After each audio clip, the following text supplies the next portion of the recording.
this report tabled by the Committee of Powers and Privileges. And Mr. Speaker, we have seen this play out in the social media, in our social media platforms, our official WhatsApp group page, between Senator Gloria Oroba and the people alleged, namely the clerk and others. Mr. Speaker, we have also, I also happen to be in the committee that he's referring to, the Committee for ICT, and I'm also privy to some of the alleged conduct by my colleague, Senator Gloria Oroba. But Mr. Speaker, I beg to differ with the report and state that not only is it very punitive to our colleague, Senator Gloria, it is also seems to be discriminatory because, first of all, we are tabling this report and debating it in her absence, in the full knowledge of the Secretariat of the Senate and your office, Mr. Speaker, that she is away. We have also seen conduct that could be similar, if not worse, to what Senator Gloria is accused of. When we had,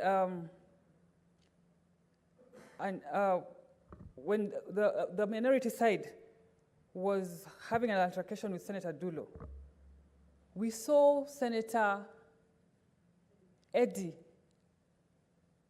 get rough and disorderly in the House.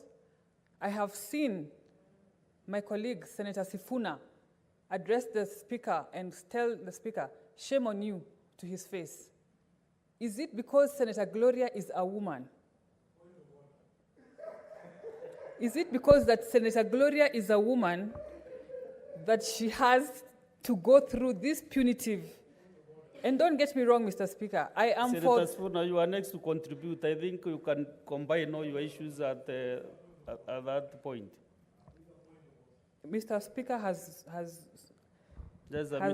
pronounced himself. Karan. And don't get me wrong, Mr. Speaker, I am for the role of the Committee of Powers and Privileges. Just a minute. It's because you have mentioned his name. That is why he has the point of reply. So should he go ahead? Yes. Senator Sifuna.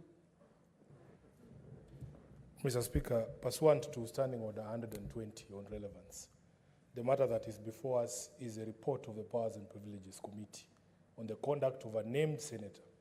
I would urge my sister to restrict herself to the contents of this report. It is a matter of record in this House that I have been punished severely for every crimes that I have ever committed on this floor, so that nobody can bring that into this particular discussion. I have never been let scot-free, not because of my sex or anything.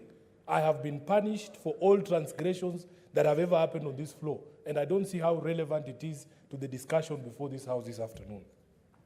And also thank this chair because you have equally been pardoned severally for mistakes. Mr. Speaker, I proceed also and finish, but avoid and dragging the names of your colleagues on this matter and just stick to your issues. Okay, I am you guided. are doing so well before you started mentioning I am guided. names of the members. And Mr. Speaker, I don't want to be misunderstood. And don't get me wrong, I am for discipline of the members, I am for the Senate's respect, and I'm for order. But Mr. Speaker, we cannot banish a member for 6 months in this House because of maybe she did not express herself in a way that we expect. She did not conduct herself in a way that we all expected, because we are different characters. And as young people, we can get overzealous and over-enthusiastic. So, Mr. Speaker, even if we are to take action against Senator Gloria, I am of the opinion that 6 months is too punitive, it is unnecessary, and if we are to adopt the report, we adopt it with changes so that we minimize and we reduce that period where our colleague is supposedly supposed to be away from the House. I thank you, Mr. Speaker. Senator Edwin Sifuna. Mr. Speaker, 6 years ago, there's a famous black French footballer called Benjamin